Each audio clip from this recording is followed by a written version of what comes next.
Olá, boa tarde a todos. Para quem não me conhece, eu sou o Pedro. Sejam todos bem-vindos, ao segundo dia do Fórum de Profissões do Colégio Pio XII 2020.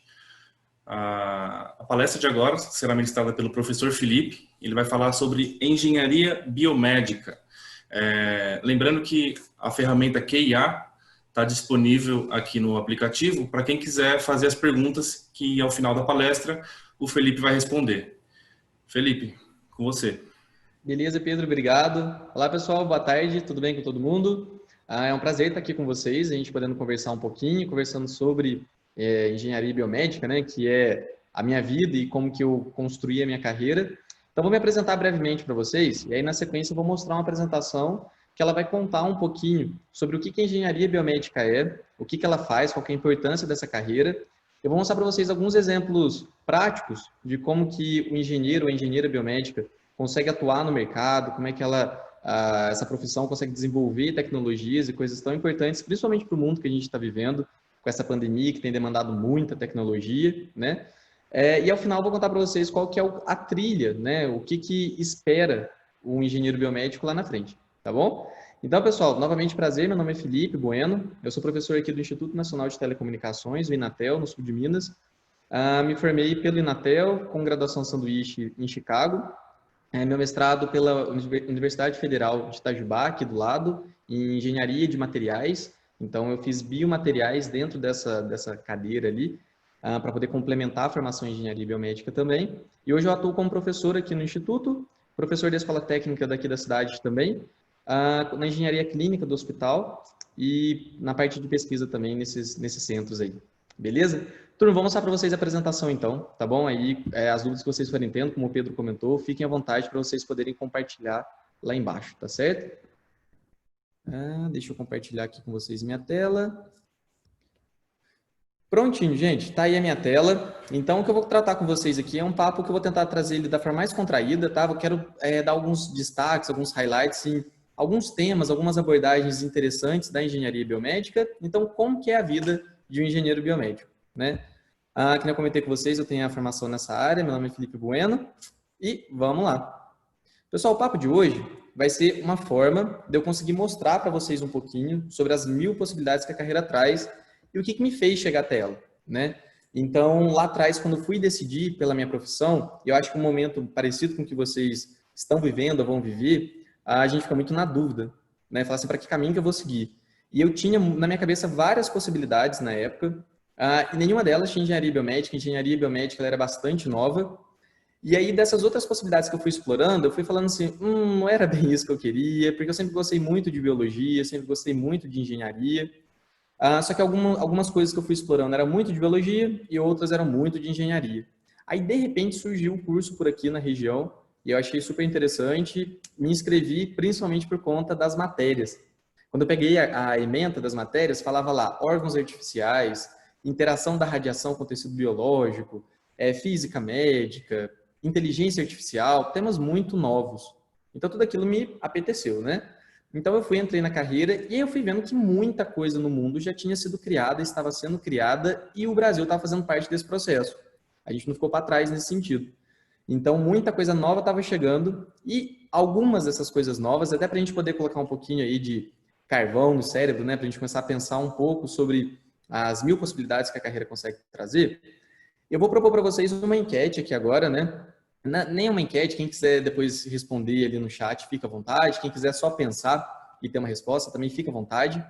Mas eu vou mostrar para vocês 2 projetos de engenharia biomédica em áreas distintas, para a gente começar a desenhar um pouquinho na cabeça de quem não conhece muito da carreira, ou para quem conhece e está curioso para saber um pouco mais, sobre, em cima desses projetos, aonde que está a engenharia e qual que é o nosso papel dentro dela, tá bom? Então, vocês vão dar um Nobel de Tecnologia, se existisse Nobel de Tecnologia, para um desses 2 projetos. Pensem qual vocês acham que mereceria mais essa premiação. Combinado? O primeiro projeto que eu quero mostrar para vocês, talvez vocês conheçam, é o projeto Walk Again. Ele é do professor Miguel Nicoleles, ele é um neurocientista, trabalha muito na área de engenharia biomédica, ele trabalha na Duke University nos Estados Unidos e também tem um laboratório no Rio Grande do Norte. E aí, gente, não sei se vocês conhecem essa fotinho aí, mas ela foi tirada na Copa do Mundo de 2014, aqui no Brasil. E aí, não sei se vocês sabem, mas a primeira pessoa que deu um chute na bola da Copa do Mundo foi esse homem que está aí com essa roupa do Brasil e esse exoesqueleto atrás. Reparem só nas costas dele, parece que a gente tem um robô atrás desse homem. E não à toa. Gente, esse homem, ele é tetraplégico. Ou seja, ele não tem movimento das pernas ou dos braços. E parece um tanto quanto curioso quando a gente fala de uma pessoa com essa característica que ela consegue dar o primeiro chute na bola, né? Ela foi quem estreou e fez esse kickoff, esse pontapé inicial. Então, o que está atrás dele é um exoesqueleto, uma estrutura de metal. O que os engenheiros, né, o grupo do Miguel Nicoleles entendeu é que muito difícil quando uma pessoa tem uma lesão biológica que a impede de andar, é a gente consertar, costurar os fiozinhos, os neurônios que ficaram ali rompidos. Mas a ciência humana, a engenharia, tem plena capacidade de controlar máquinas, controlar motores, controlar estruturas. Então, a ideia da engenharia biomédica, junto com várias outras áreas, incluindo medicina e outras tantas, foi projetar uma forma de controlar um robô que desse sustentação ao corpo desse paciente através dos pensamentos desse mesmo paciente. Então, o que eles fizeram? Eles construíram um robô, o exoesqueleto, né, que serve para ele como se fosse uma estrutura de sustentação do corpo, e começaram a captar os sinais neurais dessa pessoa. Então, quando a pessoa quer andar, esses sensores captam o pensamento dela, jogam no exoesqueleto e o exoesqueleto anda. Ele andando, naturalmente a pessoa está presa a ele, a pessoa anda junto. Então, olha que legal. O tetraplégico, né, o paciente tetraplégico, passou a conseguir realizar passadas sem ter o desequilíbrio por conta do exoesqueleto sustentando o seu corpo. Então, essa é a primeira abordagem. Esse é o primeiro projeto que eu queria mostrar para vocês, que é do exoesqueleto, o projeto Walk Again. Ele traz essa questão robotizada, né, homem do futuro, com a extração de sinais neurais. Veja se vocês gostaram desse ou não, que agora eu vou mostrar o segundo, para vocês poderem ver para quem vocês dariam o Nobel de vocês. Vamos lá, turma. Esse é o segundo. Aqui eu tenho o Neil Harbson, ele faz parte do projeto Hearing Colors. Hearing Colors, cor. Não à toa eu estou falando de colors numa foto preta e branca. O Neil Harbson, gente, ele sofre de daltonismo severo, sofria, aliás. Não sei se vocês conhecem o termo daltonismo, mas é uma pessoa que ela tem a perda, né, da acuidade de distinção de cores. Então, ela não enxerga cores. E existem vários níveis, né? Tem pessoas que confundem alguns padrões de cores, outras tonalidades. Mas no caso do Neil Harbson, ele nasceu e cresceu vendo tudo em preto e branco. Um grande filme antigo passando na frente dos olhos dele aí. E o sonho do Neil Harbson era ele conseguir, de fato, conseguir enxergar as cores, ter essa sensação de enxergar as cores. Sair desse dia nublado todo dia. Então, o que ele propôs? Ele até correu atrás de vários grupos, ele relata nesse documentário, essa é uma foto de um documentário, ele relata que ele correu atrás de vários médicos especialistas para fazerem um implante no cérebro dele, e essa antena que vocês estão vendo aí, né, que ela está apontando para essa donzela, essa pontinha que está ali é como se fosse um outro olho que ele tem. É como se fosse uma câmera que está acoplada ao cérebro dele, e essa câmera, ela capta as vibrações, as frequências das cores, converte essas frequências de cores, eu vou puxar um pouquinho da física de vocês, né? A gente tem as cores que a gente enxerga, cada uma delas tem uma frequência, então essa antena capta a cor, converte a cor em vibração e faz com que essa vibração chegue ao cérebro dele. Então, Neil Harbson, ele passa a enxergar o mundo ao seu redor através das vibrações que as cores trazem para ele. Então, vou dar um exemplo. Se ele viesse com essa antena ali próximo de uma cor bastante chamativa, como vermelho, violeta, talvez fosse uma frequência bem alta, tipo tu. Se ele fosse para cores bem, com uma frequência mais baixa, né, um marrom, um preto ali, né, um cinza, aí a antena talvez fizesse tons mais graves. Tu. Então, essa antena que está aqui no centro da cabeça dele aí, né, no topo da cabeça dele, ela capta esses padrões de cores, converte vibrações, joga para o cérebro dele, e isso se tornou, então, uma parte biônica do Neil Harbson. Esse conceito de biônica a gente vai até explorar ao longo desse nosso papo, né? Principalmente por conta das outras tecnologias que a gente for ver, mas agora é parte do corpo dele. É como se fosse um novo órgão que foi dado a ele. Então, envolve ali conceitos de biomateriais. Afinal, imaginem vocês se ele coloca uma antena dessa e gera uma reação adversa, né? Gera uma inflamação no Neil Harbson. Não é útil, né? É uma tecnologia interessante, mas não é útil. Ela precisa ter esses conceitos de biocompatibilidade. Então, é um biomaterial, tem um sistema óptico na ponta, tem um sistema eletrônico com software ali, para poder fazer com que o Neil Harpson seja um homem biônico. Esse é o segundo exemplo, moçada. Vejam o que vocês acham, né, e para quem vocês destinariam o Nobel de vocês aí, se seria para o primeiro ou para o segundo caso. Ambos são projetos de engenharia biomédica. Naturalmente, todo projeto de engenharia biomédica, eu acho que isso é uma das características mais fascinantes dessa carreira, é que a gente nunca trabalha sozinho. Então, é um projeto que envolveu um grupo muito grande, tanto para um quanto para outro, multidisciplinar. Então, existem médicos de um lado, existem engenheiros do outro, existe o pessoal, os sociólogos, né, os antropólogos que vão estudar o impacto daquilo para gerações. Então, é muito legal, porque você tem uma mistura de diferentes conceitos, diferentes tribos, para juntas, trabalhando, elas conseguirem atingir um alvo tão interessante quanto aqueles. Pessoal, a gente está ficando cada vez mais robozinhos, né? A gente vê aqueles filmes do futuro e os filmes do futuro estão cada vez mais próximos da gente aí. E eu comentei com vocês logo no início que quando eu entrei na engenharia biomédica, uma das coisas que mais me chamou a atenção foram as disciplinas, né? A ementa do curso me chamou bastante atenção. Então, quais foram as disciplinas que eu cursei e que são base para a gente construir aqueles projetos? Né? Hoje em dia, todo santo dia, a gente constrói alguma coisa diferente na engenharia biomédica. Então, quais são as disciplinas que deram base para mim, como engenheiro, e para os meus colegas conseguirem fazer o trabalho deles? Então, aqui, gente, eu dividi para vocês, só para vocês terem uma fotografia, em 3 áreas. Tá? Então, essa é uma engenharia bem diferente. Ela não está dividida só em matérias básicas e matérias específicas da área de exatas.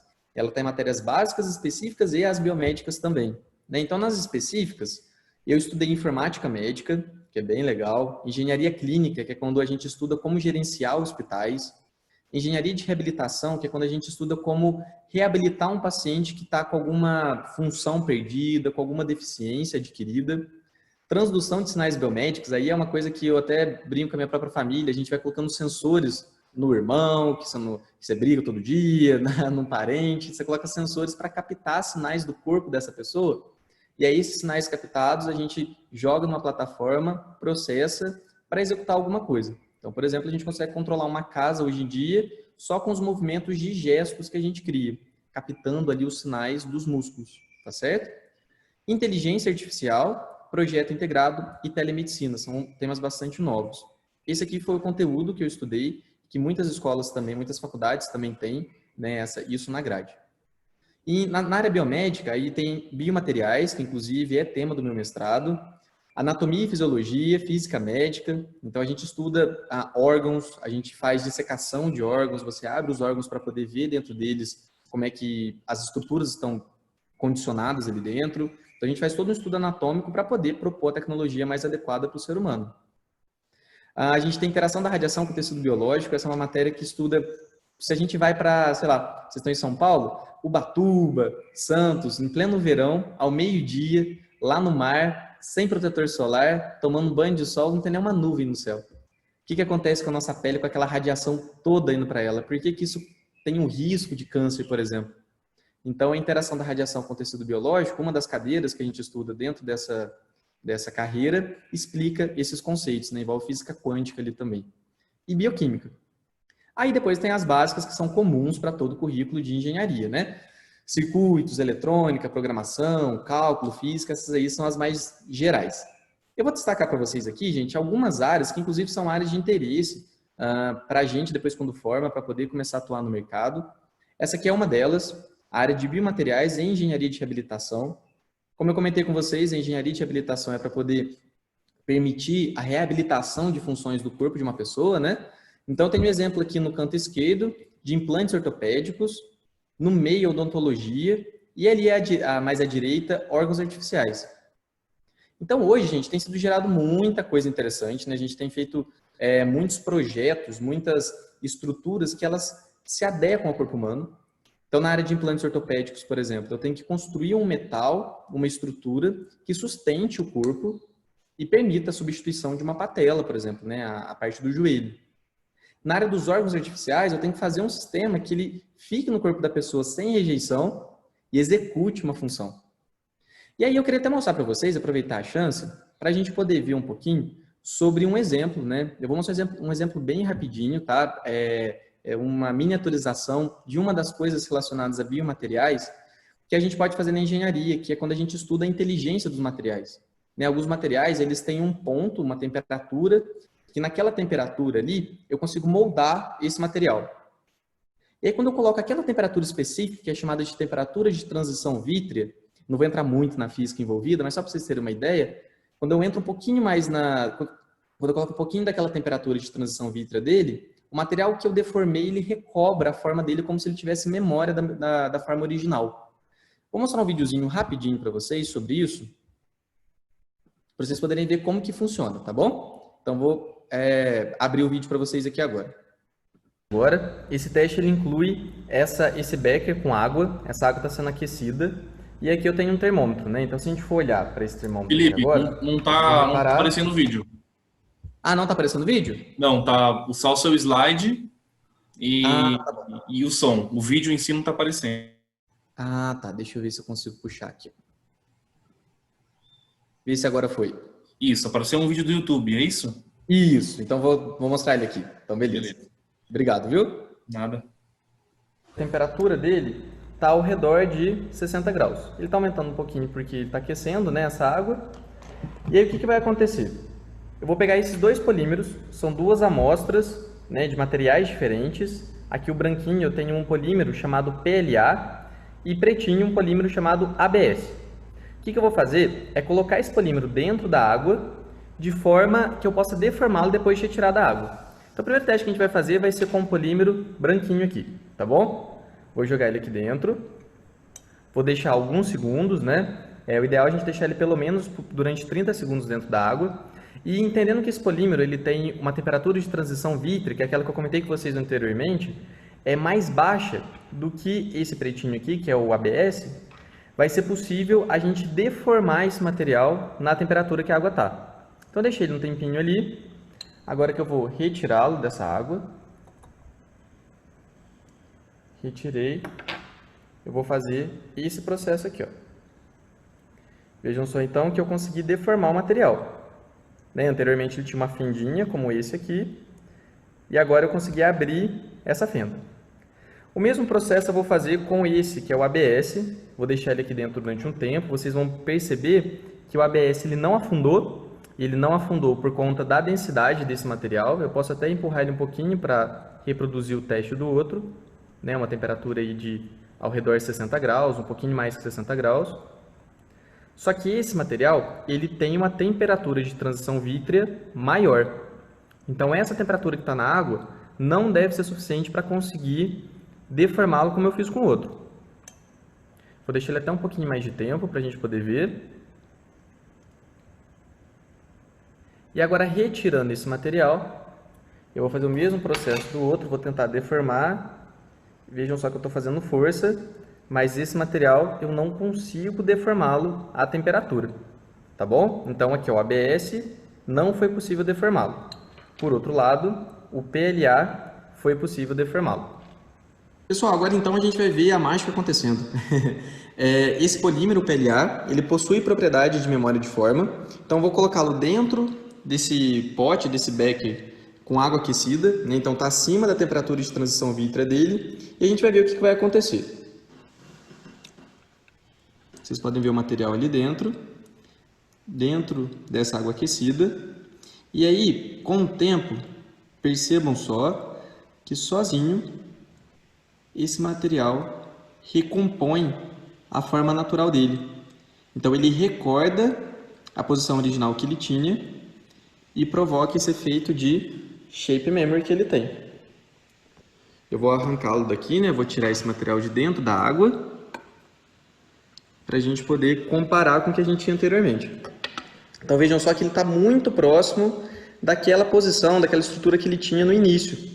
Então, se essa água tivesse até mais aquecida, né, eu tirei ela agora ali do banho, então diminuiu um pouquinho a temperatura, mas com essa água mais aquecida e por um tempo maior, essa dimensão que tem aqui entre eles, né, esse espaço que há entre eles, iria reduzir também, muito próximo ao que tinha originalmente. Pessoal, então vejam só, né, esse exemplo que eu passei para vocês, como que a engenharia biomédica ela também atua. A gente pensa sempre na parte de, talvez, de projetos, de eletrônica e tudo mais, mas aí, nesse caso a gente faz projetos também de materiais, você pensa na inteligência desse material, né? Então essa inteligência do material permite que eu possa colocar um material bem pequenininho no corpo da pessoa E aí, quando a temperatura do corpo da pessoa chegar ali nos 36, 37 graus, aquele material muda de forma. Ele se adequa ao corpo da pessoa. Então, eu faço planejamento fora do corpo e dentro do corpo, como aquilo que vocês viram, que é a memória de forma, ou Shape Memory. Tá bom? Então, biomateriais e engenharia de reabilitação é parte dessa carreira também. No slide aqui agora eu estou mostrando para vocês a engenharia clínica, essa é uma das carreiras que os meus colegas mais foram para essa linha. É quando o profissional, o engenheiro, ele é capacitado para administrar um hospital, administrar o parque tecnológico do hospital. Então ele aprende a como fazer a parte tanto administrativa, né, toda aquela questão que envolve aquisição de materiais, controle de materiais, mas também o gerenciamento. Então ele vai ver a hora que precisa ser feita a manutenção, ele gerencia a equipe de técnicos, para a equipe de técnicos dar suporte nas alas específicas, e muitas das vezes, essa é uma área bem legal, gente, que a gente atua também na ala cirúrgica. Então, tem alguns amigos que mexem com, por exemplo, ablação, né, que é a parte de cirurgia do coração, ele está ali junto com o médico operando o equipamento. Porque o engenheiro muitas vezes sabe mais operar o equipamento do que o próprio médico. Então, essa área da engenharia clínica é a união do engenheiro dentro do ambiente do hospital, tá bom? Ele vira ali o local onde o engenheiro trabalha. Desenvolvimento de projetos. Então, desenvolvimento de projetos é uma área que, inclusive, é que eu atuo. Hoje eu trabalho bastante nessa área de criação de projetos. Daqui a pouco eu conto para vocês alguns projetos que foram desenvolvidos nesse momento da pandemia. Então, tanto na parte de software, quanto na parte de hardware, na parte física, a gente cria coisas que devem se adequar, né, ao ser humano. Então, é uma das áreas que a gente trabalha também. E aí, para aqueles que escrevem bem, que gostam de redação, que gostam de organização de dados e a parte linguística, existe também a regulamentação e gerenciamento de dados, que é, ali até coloquei a foto não à toa, tá a Anvisa ali, né? Então, é quando o engenheiro ele atua para adequar o equipamento de acordo com as normas da Anvisa. Então, tem muito colega meu que eles trabalham em empresas certificadoras e ali eles recebem os equipamentos, ou recebem os dossiês, os documentos, e eles vão avaliando para poder ver se aquela tecnologia ela está ou não adequada com os limites de segurança que a Anvisa, Agência Nacional de Vigilância Sanitária do Brasil, ela pede que tenha. Tá bom? Então, eu destaquei para vocês aqui 4 áreas, né? São cheias de possibilidades e aí a gente fica pensando, qual caminho eu vou seguir? Né? Para que lado que eu vou seguir? E é o que eu vou contar para vocês aqui agora, gente, é até uma dica para quem for para engenharia biomédica ou para quem for para qualquer outra área de humanas, biológicas ou exatas, que é com relação à vida acadêmica. Eu acho que para a gente conseguir definir, né, para qual caminho eu quero seguir, qual rota eu quero trilhar, é muito importante que vocês aproveitem todas as experiências na vida universitária, que é super excitante, né? Tem várias possibilidades para a gente na vida social e na profissional, acadêmica, e também na etapa do colégio de vocês, né? Vão perguntando para as pessoas, vão conversando, vão se informando, que tudo isso vai trazendo para vocês uma visão mais aprofundada de cada uma dessas áreas. Esses slides que eu vou trazer para vocês aqui agora são situações que alunos que trabalham aqui na universidade, eles observaram e quiseram fazer alguns projetos para poder ajudar, tá bom? Então, tudo que eu vou mostrar para vocês aqui agora é para vocês terem uma ideia de como que os acadêmicos, como que os alunos trabalham durante a graduação. Aqui eu tenho um exemplo, essa foto é de um senhor olhando para esse robozinho, olhando para a tecnologia, digamos assim, e ele é cego. Eu peguei uma foto na internet, mas o que eu quero ilustrar para vocês é que essa é uma situação onde um aluno aqui do Inatel, ele conversou com um senhor, e esse senhor ele faz parte de um grupo de pessoas com perda visual, tanto cegueira absoluta quanto aquela que só tem uma restrição visual, né? E olha só, gente, eu queria comentar com vocês o caso que ele relatou para esse aluno, que veio até mim também, que eu fiquei bastante impressionado. A gente muitas das vezes acha que sabe, né, o que as pessoas com alguma deficiência passam. Então, nesse caso, esse senhor relatou para o Roberto, que é o aluno que trabalha aqui com a gente, falou assim, eu tenho um problema, Roberto. Eu trabalho, né, fora de casa, e aí todo dia eu pego um ônibus no mesmo ponto e eu encontro nesse ponto as mesmas pessoas. Então, no início, quando eu cheguei a esse ponto, eu pedi ajuda para as pessoas para me dizerem qual era o ônibus meu, qual era o ônibus correto, se ele estava vindo ou não. E as pessoas no começo eram super prestativas. Eu chegava, já me ajudavam, davam apoio e tudo mais. Só que aí, com o passar do tempo, as pessoas começaram a entender que eu estava virando um fardo, estava virando um cansaço para elas. Elas acabavam evitando ele. Olha isso, a palavra fardo foi ele quem usou. Então, ele começou a fazer o seguinte, ele começou a trazer doces e pequenos presentes na mochila dele. E aí, à medida que ele chegava ao ônibus, ao local do ônibus, ele ia e dava um doce para a pessoa e falava para a pessoa assim, bom dia, boa tarde e tal, o meu ônibus está chegando. E aí as pessoas, ganhando esses presentes, elas começavam a se sentir mais cativas, mais solícitas e ajudavam a esse senhor tanto a encontrar o ônibus dele quanto a entrar. Resumo da obra. Ele relatou para a gente que ele sentia como se ele estivesse comprando carisma, né? Então, comprando empatia das pessoas. E aí, o que o Roberto pensou, o aluno, ele desenvolveu esse sistema, é um sistema que já está desenvolvido, né? A gente até enviou para algumas revistas para publicar essa tecnologia. É um óculos onde ele acopla uma câmera. Essa câmera, ela tem um software de inteligência artificial nela, que ele traduz imagens em áudio para a pessoa, para o usuário. Então, se ela vê um copo, ela vai falar assim, um copo. Se ela vê uma porta, uma porta. Se você colocar e falar que você quer ver cor, se aponta, ela fala assim, essa cor é azul. Então, essa inteligência artificial reconhece os padrões. A tal ponto que é o seguinte, se uma hora eu encontrá-los na rua, o sistema vai falar assim, uma pessoa à sua frente. Mas como ele tem inteligência artificial, eu falo assim, não, isso na minha frente não é a pessoa, não é uma pessoa qualquer, é a Maria. Aí a próxima vez que o óculos vir a Maria na rua, ele não vai falar assim, uma pessoa à sua frente. Ele vai entender que aquela é a Maria, vai falar assim, a Maria está à sua frente. Então é um sistema que aprende com o cotidiano da pessoa, e ele inclusive já está numa etapa bastante avançada dele, que muito em breve ele deve seguir aí para que as instituições com pessoas que têm alguma perda auditiva possam utilizar, tá bom? Essa é uma forma que o Roberto encontrou de dar mais autonomia para as pessoas com deficiência visual, isso é engenharia biomédica. Esse outro caso é de uma estudante que o avô dela teve AVC, e o pós-AVC fez com que ele tivesse uma atrofia na mão. Então ela viu que essa caixinha que está aí, ó, vocês estão vendo uma caixinha cheia de bloquinhos, né, de madeira, é uma fisioterapia que ele faz. Ele pega o bloquinho e muda de um lugar para o outro. Pega o bloquinho e muda de um lugar para o outro. 150 bloquinhos, gente. E é isso, para a pessoa que faz, é maçante, é chato. Não sei se vocês alguma vez já quebraram algum membro, né, já quebraram um braço, a perna. A fisioterapia, ela é fundamental, mas às vezes é maçante. E para o profissional da saúde, ele muitas vezes não consegue ver se a pessoa está apertando muito, apertando pouco, se está movimentando com que velocidade. Então, o que a Thaís, né, que é a aluna que fez esse projeto, ela montou, foi o uso de Kinect, né? Então, ela pensou na ideia de um jogo, e aí nesse jogo, o avô dela, ou o usuário que seja, ele vai estar jogando um jogo onde não tem bloquinhos reais, são bloquinhos fictícios. Ele usa um óculos de realidade virtual. E aí nesse jogo ele tem que acertar os pontos, né? Ele vai preencher uns buraquinhos ali, mas tudo virtualmente. E aí para ele vai se divertir, nem vai perceber que está tratando. E ao mesmo tempo o jogo, ao final, ele emite um relatório para o fisioterapeuta ou profissional da saúde, indicando o resultado daquele tratamento, se o paciente está progredindo ou não. Isso aqui a gente chama de fisiogames, né? A união de fisioterapia com games no mesmo pacote. Então, esse foi um projeto também feito aqui por alunos. E esse último aqui é um jovem, né, que procurou a ajuda dos alunos para poder desenvolver um sistema. Esse sistema que ele queria criar, até coloquei para vocês aqui a cadeira, né? Era um jovem que ele tinha deficiência ele era paraplégico, então ele não conseguia movimentar as pernas, mas ele queria desenvolver um sistema onde ele pudesse movimentar a cadeira dele em situações de aclive ou de declive, em morro, sabe? Então, às vezes, para a pessoa que vai mexer com os braços, isso é bastante pesado. Nesse caso, o que foi feito é uma tecnologia, né, assistiva, então transduziu sinais do rosto dessa pessoa ou das próprias mãos dessa pessoa, de forma que quando a pessoa ela movimentasse os punhos, ou para a pessoa tetraplégica, que nem movimenta os punhos, né, ela movimentasse a cadeira conseguisse andar, motorizada, ela conseguisse andar.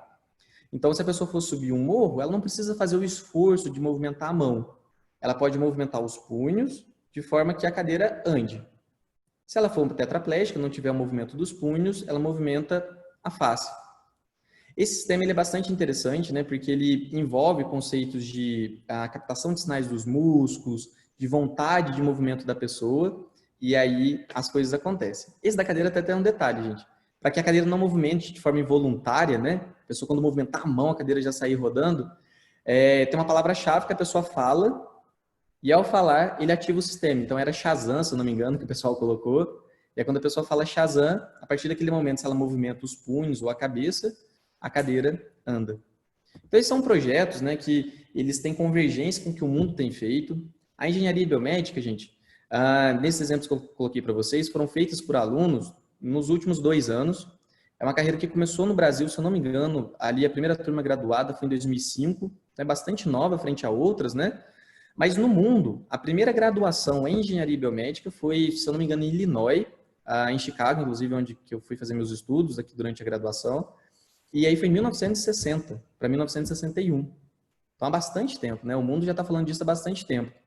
Como o mundo tem falado disso há bastante tempo, muita tecnologia é importada, muitas empresas são multinacionais. Então essa relação de vocês, né, como alunos ou futuros profissionais, com o mundo é muito forte na engenharia biomédica. Aqui, por exemplo, só esse ano a gente já trabalhou com 3 estudantes da França, Alemanha e China. Então, a Inatel ele tem essa parceria com esses países, e aí é muito comum, gente, quando o governo vai abrir um edital, por exemplo, um edital de intercâmbio, ou vai abrir um edital de fomento para projetos, sabe, para criação de projetos, ele coloca lá nas prioridades a área da saúde. Então, quando você manda um projeto para o governo, você acessa aquela bolsa, aquele recurso, para você poder conhecer outros pesquisadores ao redor do mundo. Agora, com a pandemia, a gente tem esse contato mais relacionado, né, às mídias virtuais aí. E aí, esse contato com o mundo faz com que muita coisa legal chegue para cá. Então, acho que é uma profissão muito próxima dos intercâmbios. É uma profissão muito global. Eu tive essa experiência minha de intercâmbio que o Inatel deu, e eu fiz 2 intercâmbios ao longo da faculdade que o Inatel ofereceu, muitos colegas fizeram também, porque os países chamam os pesquisadores, sabe? Essa conexão entre os diferentes países é muito importante para a evolução da carreira. Então, eu coloquei o exemplo para vocês aqui da França, Alemanha e China, mas a gente também tem para vários países, né, várias universidades que também falam de biotecnologia. Então, vejo que é uma carreira que, para quem gosta de falar inglês, ou quer aprender, ou quer conhecer outras culturas, ela é muito promissora nesse sentido. Turma, e agora para vocês, né, eu já falei bastante como que é a vida dentro da faculdade, como que foi a escolha minha para chegar nessa faculdade, as coisas interessantes que foram acontecendo ali em termos de projetos e de intercâmbio. E agora eu quero comentar com vocês um pouquinho sobre o futuro. E depois que eu formar, Felipe, como é que vai ser? Qual foi o desafio que você viveu, sabe? Do meu lado, gente, quando eu formei, eu mapeei, né, e hoje eu vejo mais ou menos esse cenário.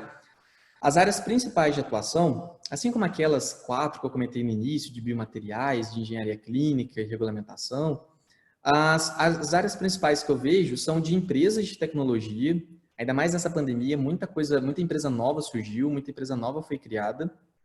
Áreas de regulamentação e comércio, então a parte de documentação. Laboratórios de ensaio e pesquisa. Existem muitos grupos de pesquisa que chamam engenheiros para poder trabalhar, para investigar alguma coisa como um biomaterial. Hospitais e clínicas são muito fortes. Eu diria que na profissão, 70% dos empregados têm alguma relação com o hospital, você trabalha dentro do hospital. E desenvolvimento de startups, né? Então, a criação do seu próprio empreendimento. Eu vejo essa como as principais áreas de atuação. Para mim, foi assim, ó, quando eu formei, como todo recém-formado, né, ou como todo aluno que está próximo de se formar, foi uma labuta correr atrás do estágio. Na área de engenharia, a gente está muito atrelado ao desenvolvimento do país. O país está crescendo, tem muitos empregos. Se o país não está crescendo, tem menos empregos. Então, eu me formei bem naquela época da crise do pós-governo Dilma, sabe? Quando formei em 2016, né? Então, estava naquele meandro do governo Dilma. E aí foi uma época que as vagas estavam mais restritas, então fica aquela ansiedade se vai dar certo, se não vai. O que eu percebi é que entre 6 meses e 1 ano, depois que os alunos começaram a buscar uma oportunidade no mercado, entre 6 meses e 1 ano, todos da minha turma foram empregados. Então, alguns mais cedo, antes de 6 meses, né? Eu acabei dando um pouco de sorte também, outros amigos ali ao redor de 1 ano. Então, é uma etapa que exige da gente bastante autocontrole, né? Para a gente não deixar a ansiedade tomar conta da gente. Depois disso, gente, eu vejo que o crescimento é muito acelerado na carreira. Como não tem tantos engenheiros biomédicos no mercado, você progredir na carreira é mais natural. O hospital que nunca teve um engenheiro biomédico, ou nunca teve um engenheiro, teve engenheiro de outras áreas, quando chega um engenheiro biomédico que consegue entender os equipamentos, consegue entender a anatomia dos seres humanos que estão ali envolvidos, o hospital se interessa e promove, né? Então, eu tenho muitos amigos que começaram na área do hospital, como técnicos, inclusive, e hoje já são gerentes de hospitais. Tem amigos que começaram a trabalhar na área de comercialização e aí hoje já são gerentes da área comercial. É curioso, porque parece que nessa área, essa evolução da carreira ela é mais natural. Acho que justamente é uma visão particular, não tenho muita certeza, né? Mas eu vejo que é muito por conta da falta da mão de obra especializada. Não tem tantos engenheiros biomédicos. Então, os que têm são mais valorizados nesse sentido.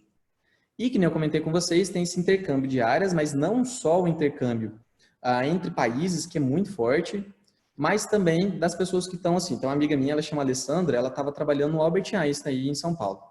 E aí ela resolveu que ela não queria mais trabalhar na área hospitalar e ela mudou para a indústria. Hoje ela trabalha numa empresa, numa indústria que produz tecnologia de monitoramento médico.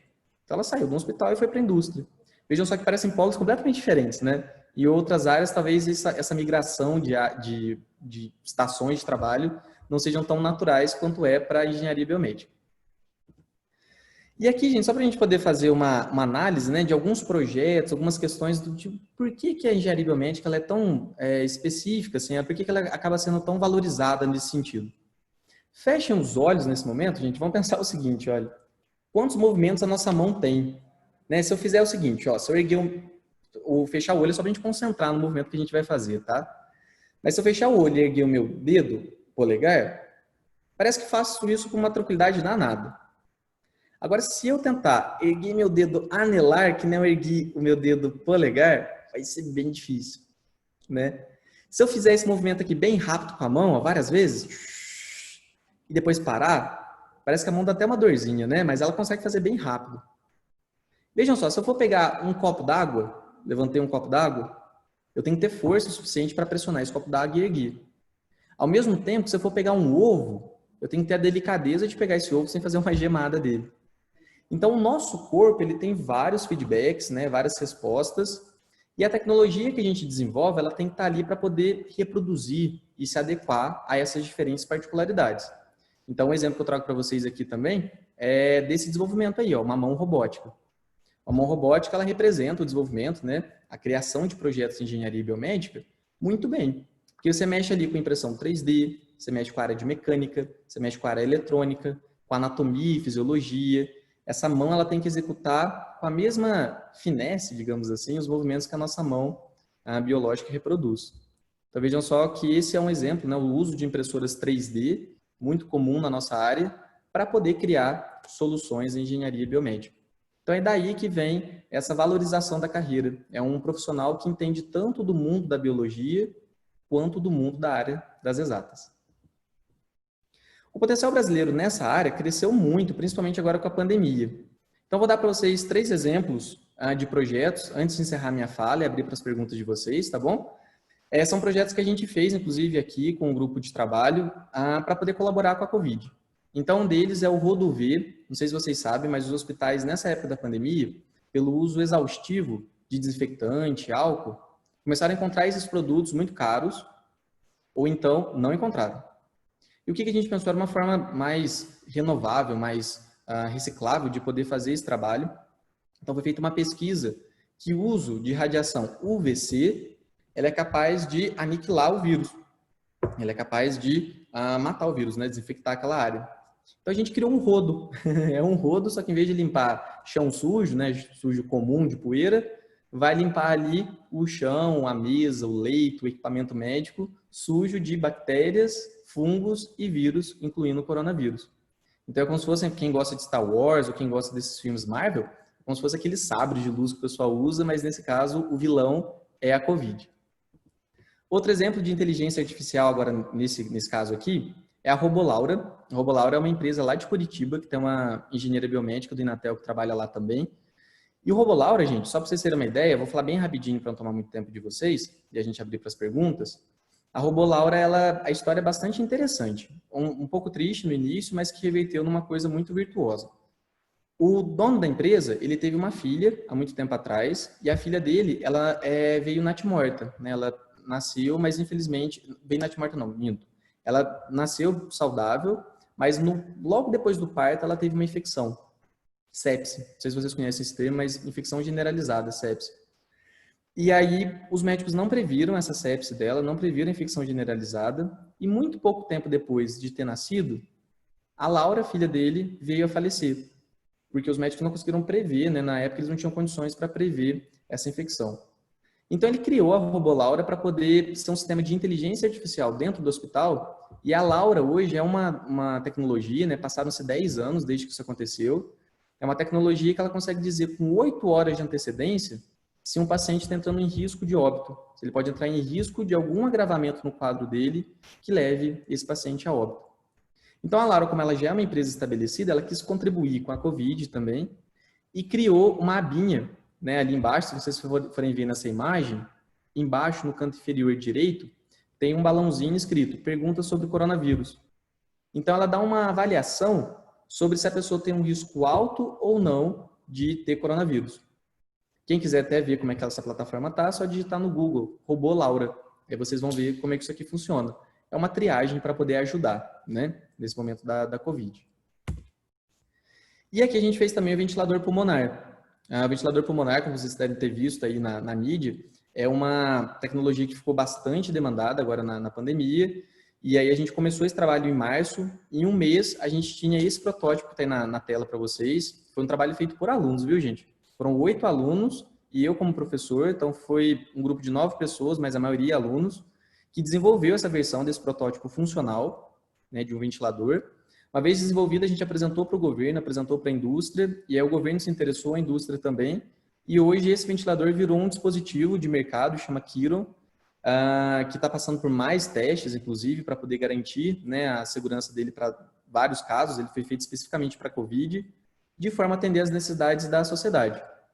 Então vejam só que é um trabalho, todos esses que a gente viu até agora, da mão robótica, daqueles para as pessoas com alguma deficiência, e esses aqui são trabalhos que a engenharia biomédica desenvolve para poder ajudar um ser humano na outra ponta, né? O objetivo nosso final é sempre um ser humano do outro lado. Ufa, gente, quanta coisa. Eu falei tão rapidinho, né? Desculpa por ter falado tanta coisa na cabeça de vocês. Mas eu abro espaço para vocês agora poderem fazer as perguntas, se vocês tiverem alguma dúvida. Quem não quiser colocar aqui agora, não se preocupa, tá? Esse aqui é o meu contato. Vocês podem mandar um e-mail sempre que vocês precisarem. Se vocês quiserem lá na frente tirar uma dúvida e mandar um e-mail, se vocês quiserem mandar um e-mail hoje, pode ficar à vontade. É o felipebuena@geb, graduação em engenharia biomédica, .inatel.br. Eu estou à disposição de vocês para tirar as dúvidas, tá bom? Gostaria de agradecer demais a presença de vocês. É um prazer para mim estar aqui, conversando com o Pedro. Antes eu tinha conversado com o pessoal do colégio também. Muito obrigado pela atenção de vocês. Que vocês tenham um ótimo restinho aí de tarde. E se eu puder colaborar com alguma forma nessa empreitada de vocês, né, do ensino médio, da faculdade, eu estou à disposição, tá bom? Muito obrigado, gente. Beleza, Felipe. Obrigado aí pela palestra. Tem uma pergunta aqui da Raquel. Ela perguntou se existem corpos que podem não se adaptar com órgão artificial. Isso, exato, exato. Assim, toda vez que a gente faz um órgão artificial, essa é uma ótima pergunta. Quando você cria um órgão artificial, aí a gente parte para duas análises. Ou você pega materiais sintéticos que sejam biocompatíveis para você poder aplicar. Hoje, Raquel, tem uma tecnologia que a gente faz impressão 3D de células.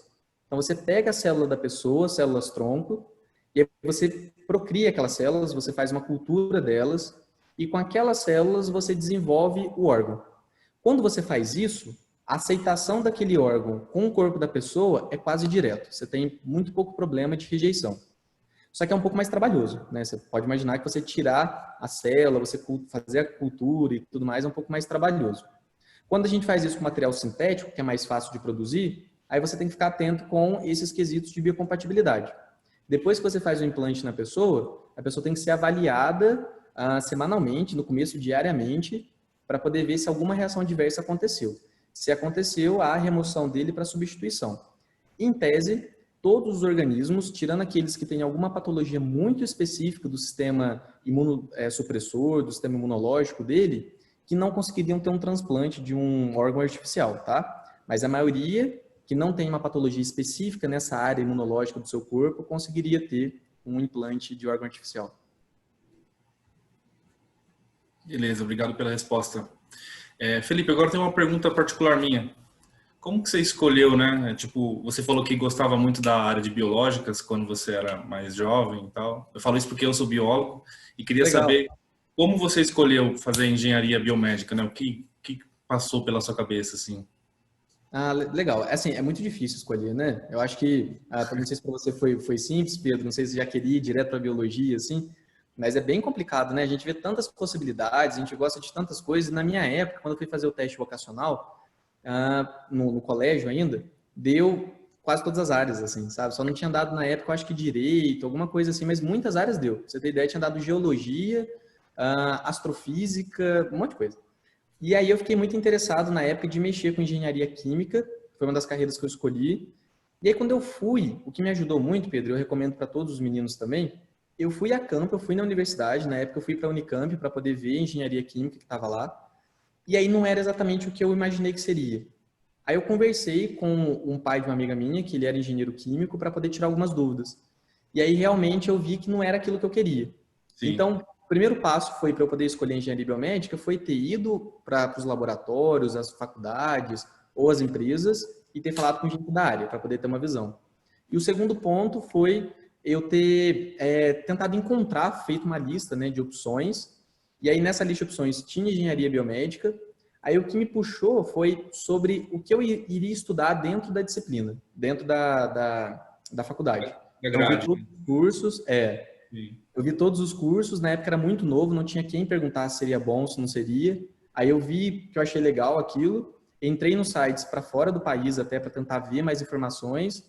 E aí quando eu vi principalmente o pessoal trabalhando para tecnologia assistiva, que é ajudar pessoas com alguma deficiência, aí me apaixonei. Aí juntou a área de trabalho com as disciplinas do curso e aí eu acabei escolhendo nesse sentido. Bacana, legal. Você fez um teste, né, vocacional antes. Fiz. Aí eu tinha feito o teste. O colégio oferecia pra gente o teste. Aí o teste, ele assim, no meu caso, ele foi um pouco inconclusivo, né? Ele deu uma gama de possibilidades grande, assim. E aí eu fui pegando essa gama e fui uma a uma praticamente, tirando aquelas que eu já sabia que eram as minhas menos preferidas. Mas eu fui uma a uma tentando ver as faculdades, a área de trabalho e conversando com as pessoas. Gente, conversa com todo mundo. Sejam tagarelas nesse sentido para poder tirar dúvida e entender um pouquinho mais sobre como que é a vida de estudante e a vida do profissional. Se você olhar só do profissional, fala assim, nossa, eu vou ganhar trilhões de reais, ou nossa, eu vou trabalhar sem muito esforço. Mas não pensar na sua vida acadêmica, de aproveitar as oportunidades acadêmicas, também não faz tanto sentido. É legal você pensar no conjunto da obra, né? Sim, eu acho que isso que você fez de, né, pelo menos saber o que você não quer, já é um grande passo, né? Tipo, putz, eu não Isso. quero fazer engenharia química, não é para mim. Já é uma coisa que você já ganha um tempo aí, né? Tem mais uma Uhum. pergunta aqui, Felipe, da Carolina. Você sempre soube que era de exatas? Ô, Carolina, não sabia. Sabe uma coisa, Carolina, que aconteceu comigo? E ainda hoje, às vezes eu acho um pouco isso, sabe? Eu sempre achei que eu ia ser de humanas. Humanos ou biológicas. Eu sempre achei que eu ia para uma das duas áreas. Um pouco de humanos, um pouco de biológicas. Sempre gostei muito de biológicas. Então, eu achei que eu ficaria ali, entre uma e outra. A área de exatas, ela apareceu para mim porque apesar de eu ter uma preferência grande pela área de humanas e de biológicas, eu acabei me dando bem com a área de matemática. Eu não tinha muito problema com a matemática. E aí, quando eu fiz meu ensino médio, eu fiz o ensino médio convencional, mas concomitante, né, junto com o curso técnico. Aí o curso técnico me deu uma visão, sabe esse negócio de experimentar, que não comentei agora de conversar com as pessoas? Então, experimentando o curso técnico, eu vi também que deu certo, fluiu bem. Aí, quando surgiu a engenharia biomédica, eu falei, poxa, que legal. Agora eu tenho a área de exatas, né, que é a área de projetos, que eu acho legal essa área criativa, de você bolar soluções. Tinha bastante biologia, muita biologia, e eu gostava de biologia. E isso tudo era rematado pela área de humanas, né? Porque aí você sempre tem que fazer alguma coisa pensando na posição do outro, muita documentação, muita pesquisa que a gente tem que fazer pensando em usabilidade, pensando em questões antropológicas, antropometria. Então era uma carreira que me pareceu que ela atendia essa pessoa, na minha cabeça de jovem, né? Cheia de possibilidades, eu queria fazer tudo ao mesmo tempo.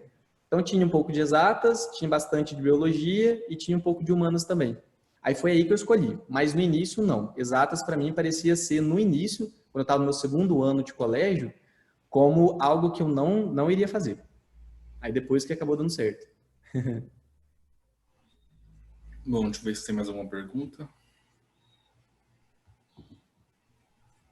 Acho que não, Felipe. Fim. Perfeito, Não tem Pedro. mais perguntas, não. Se tiver, o pessoal pode mandar um e-mail depois também, que nem aquele que eu coloquei para vocês, fiquem à vontade, tá bom? Beleza. Então, Felipe, bom, já está quase batendo o horário também, né? Muito obrigado pela palestra. Eu gostei muito, espero que o pessoal tenha gostado. Pessoal, quando eu fechar aqui a reunião, vai ter um questionário do Zoom. Quem puder responder, ajuda bastante. Beleza? Obrigadão, Felipe. Se quiser dar um recadinho final aí. Perfeito. Pedro, muito obrigado pelo convite. Agradeço você, ao Colégio Pio, por a oportunidade de a gente poder conversar um pouco. Aos meninos também agradeço muito por terem assistido, pelas perguntas que fizeram. E, gente, eu que não comentei com vocês, é um prazer. Eu acho que, independente da carreira que vocês forem escolher, compartilhem com os pais de vocês, compartilhem com os amigos, busquem as informações, né? Mas sempre busquem também o prazer pessoal de vocês, né? Vejam aquilo que motiva e que faz com que vocês queiram se movimentar para aquela área. E quando você cria alguma coisa, independente da área que você estiver, que ela tenha um impacto positivo na vida das pessoas, na sociedade, isso dá uma satisfação pessoal muito grande. Então, sempre orientem a vida de vocês, pensando no impacto que vocês vão ter tanto para vocês, pessoalmente, quanto para as pessoas, né? E boa escolha, gente. Um bom futuro para vocês aí.